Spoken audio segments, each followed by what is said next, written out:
Haleluya, Yesu Kristo ashimwe. Ndabasuhuje bene data muri iki gitondo, abo tubana mu mwanya wa nibature, aho uherereye hose. Imana ikwishimire ikunezeze. Tubanje Imana, turayishimiye ko izinze ijoro ikazingura amanywa. Dushimiye Imana itabura uko ibigenza. Imana ishimwe ko yakurinze nanjye ikandinda. Imana ishimwe ko itubereye maso. Imana ishimwe cyane. Bene data, Imana ibagire neza. Umunsi nk'uyu ubona Imana mu mirimo y'amaboko yawe, ubona Imana mu rushako rwawe, ubona Imana mu rubyaro rwawe, ubona Imana hose muri byose, ubona Imana igamburuza imigambi y'ababisha bawe. Imana nishimwe. Iki gitondo muri kumwe na Bishop Leonira, umushumba w'itorero Irayono Mountain Church mu Rwanda. Dukomeje kuba muri teme yacu y'iki cyumweru igira iti urukundo ruhebuje byose kuba ingenzi. Ejo dutangira twasanze ko ahatari urukundo haba hari urwango. Bivuga ngo rero urwango ni ikinyuranyo cy'urukundo. Iyo umuntu afite urukundo yifuza ibyiza, iyo umuntu afite urukundo yishimira iterambere rya bagenzi be, iyo umuntu afite urukundo nta shyari agira, iyo umuntu afite urukundo aranezerwa, iyo umuntu afite urukundo n'ibyo akora byose biba birimo byiza, iyo umuntu afite urukundo ababazwa n'imibabaro ya mugenzi we, iyo umuntu afite urukundo hari ibimuranga rwose bitandukanye n'iby'umuntu ufite urwango. Iyo umuntu rero yuzuye urwango aba yuzuye abadayimoni b'ishyari. Iyo umuntu afite urwango ahora avuga nabi. Iyo umuntu afite urwango nta muntu wifuza kumwicara iruhande. Iyo umuntu afite urwango asopanya abantu, kuko iyo abonye abikundaniye abagirira ishyari. Iyo umuntu afite urwango iterambere rya mugenzi we rimutera umubabaro. Iyo umuntu afite urwango yumva ari inarinjye, ibintu byose yumva ari we wabibona, ibintu byose byiza yumva ari we bavuga.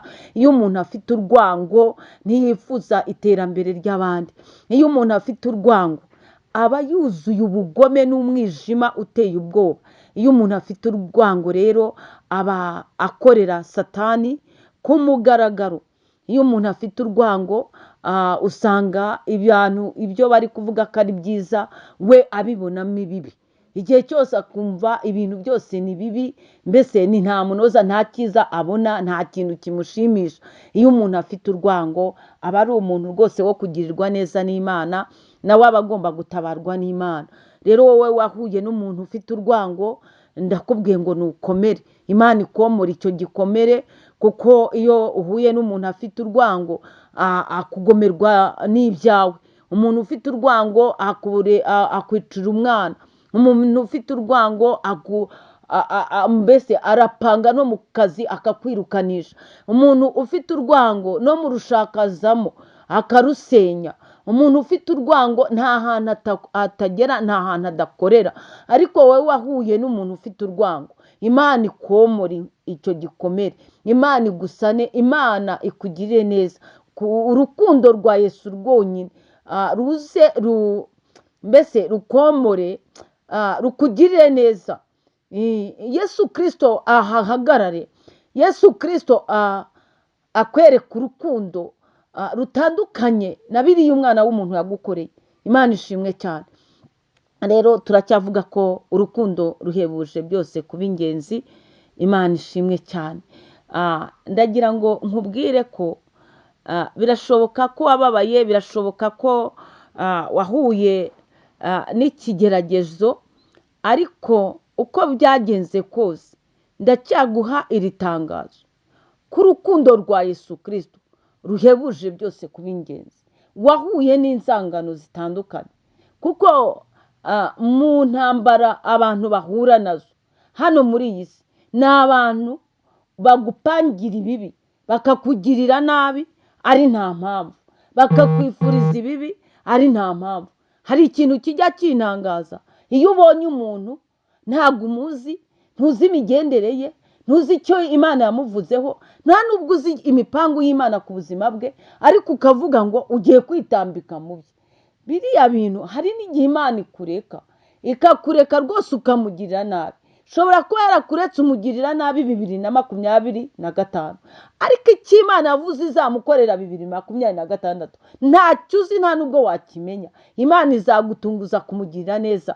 Niho hahandi abarokore bajya bavuga ngo izadukora amadede itunyuze mu marembo ya ba Rupinzi. Haleluya, Imana ishimwe cyane.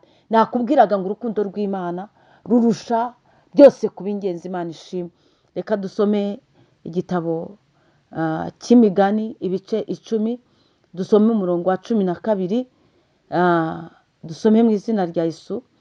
Imigani ya Salomo handitse ngo urwango rubyutsa intonganya, ariko urukundo rutwikira ibicumuro byose. Imana ishimwe. Jambo ry'Imana rikubwiye ngo iki? Muhanga Salomo aravuze neza ngo urwango rubyutsa intonganya. Iyo umuntu afite urwango yirirwa akora ibintu bituma atongana na mugenzi we. Iyo umuntu afite urwango yirirwa atuma abantu arabasoperanya, ugasanga abantu baririrwa bavugana nabi. Iyo umuntu afite urwango, groupe yicayemo akora uko ashoboye, ugasanga abantu, niba ari muri korari abantu barahondana imitwe, niba ari mu muryango runaka akinjiramo akabasopanya, intonganya zikaza byanze bikunze. Rero ijambo rirakubwiye ngo urwango rubyutsa intonganya. Nujya ubona habaye intonganya muri korari, mu muryango wawe aho uba, ujye umenya ko umuzi wa Satani w'urwango, kuko urwango ruturuka kuri Satani, rwinjiye muri izo ntonganya haba harimo urwango. Kuko iyo abantu bari gutongana nta rukundo baba bafite, nta munezero, nta guseka, ibintu biba byabaye ibindi.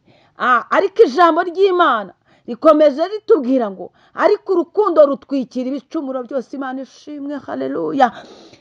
Urukundo rutwikira ibicumuro byose. Niyo mpamvu iyo ukunda umuntu akagukosereza, wumva wakwicara mukaganira ukamubwira uti rwose iki kintu ntuzagisubire kuko cyambabaje, warangiza ukumva uramubabariye. Ngo urukundo rutwikira ibicumuro. Imana ishimwe. Urukundo rwa Yesu Kristo nirwo rwatwikiriye ibicumuro byawe nanjye, nirwo rwatwikiriye bya bibi byawe. Imana ishimwe. Kigukwiriye n'ukwakira muri wowe mu mutima wawe Yesu Kristo akakubera inshuti, kuko urukundo rwe rutwikira ibicumuro. Urukundo rw'Imana ruhebuje byose kuba ingenzi. Imana ibagirire neza, muhahe muronke. Mbifurije umugisha uturuka mu rukundo rw'Imana. Imana ibagirire neza. Shalom, shalom.